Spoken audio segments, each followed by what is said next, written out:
দর্শক বন্ধু, আপনারা দেখলেন সচল ও স্থির ছবি। দুইটি ছবিতে রয়েছে শহর দক্ষিণের এলিট ক্লাসের জমি মাফিয়া দীপক সরকার। গোটা অঞ্চলে তিনি বাংলাদেশি দীপক নামে পরিচিত।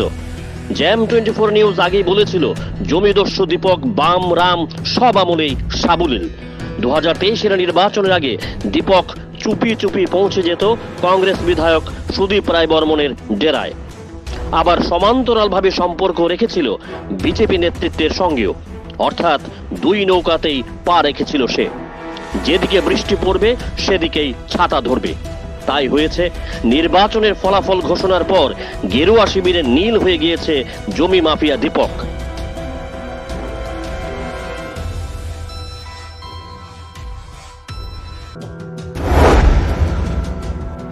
শহরের বেলতলি এলাকায় কান পাতলে শোনা যায়, দীপক সরকার আনুষ্ঠানিকভাবে কংগ্রেস বিধায়ক সুদীপ রায় বর্মনের ভাব শিষ্য।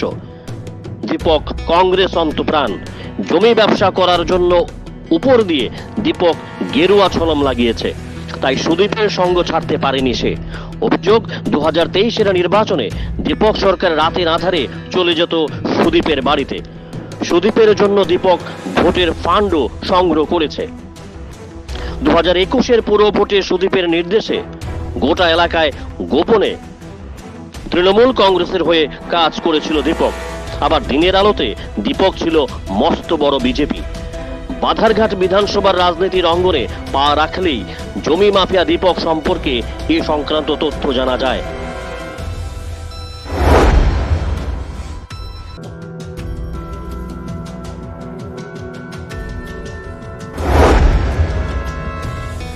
ডাকসাইটে ল্যান্ড মাফিয়া দীপক সরকারের ফেসবুক পেজ দেখলেই সব স্পষ্ট হয়ে যায়।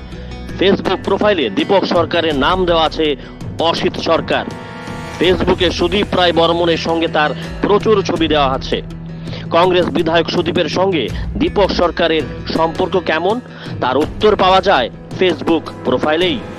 কংগ্রেস কর্মীদের কথায়, বাধারঘাটে সুদীপের মূল হাতিয়ার দীপক সহ আরো কয়েকজন। তারাই বাধারঘাটে সুদীপকে অক্সিজেন জুগিয়ে চলছে। পর্দার সামনে দীপক বিজেপি অন্তপ্রাণ, কিন্তু পর্দার আড়ালে কাজ করছে কংগ্রেসের জন্য। আবার বাম নেতৃত্বের সঙ্গেও দীপকের সখ্যতা বেশি।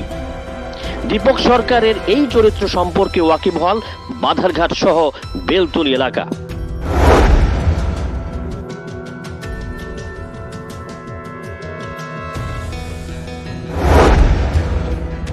আমরা আগেই দাবি করেছিলাম, দীপক সরকারের জমি ব্যবসার বহু উপাখ্যান তুলে ধরব। তথ্য অনুযায়ী বেলতলি থেকে চারিপাড়া যাওয়ার রাস্তায় লালমাটিয়া এলাকায় থাকা মিন্টু বিশ্বাসের এককানি জমি দখল করেছিল দীপক সরকার। চাষযোগ্য জমিকে দীপক মাটি ফেলে ভরাট করে ফেলে অনৈতিকভাবে। এখনো তার প্রমাণ জল করছে, কিন্তু প্রশাসন তার বিরুদ্ধে কোনো ব্যবস্থা নেয়নি। কারণ দীপকের মাথায় হাত রয়েছে চারিপাড়ার সরকার বাড়ির আত্মসহায়ক রতি রায়ের, সঙ্গে বাধারঘাটের রাজনীতির ব্যাটনধারী মহিলারও। গুঞ্জন গোটা বাধারঘাট জুড়েই।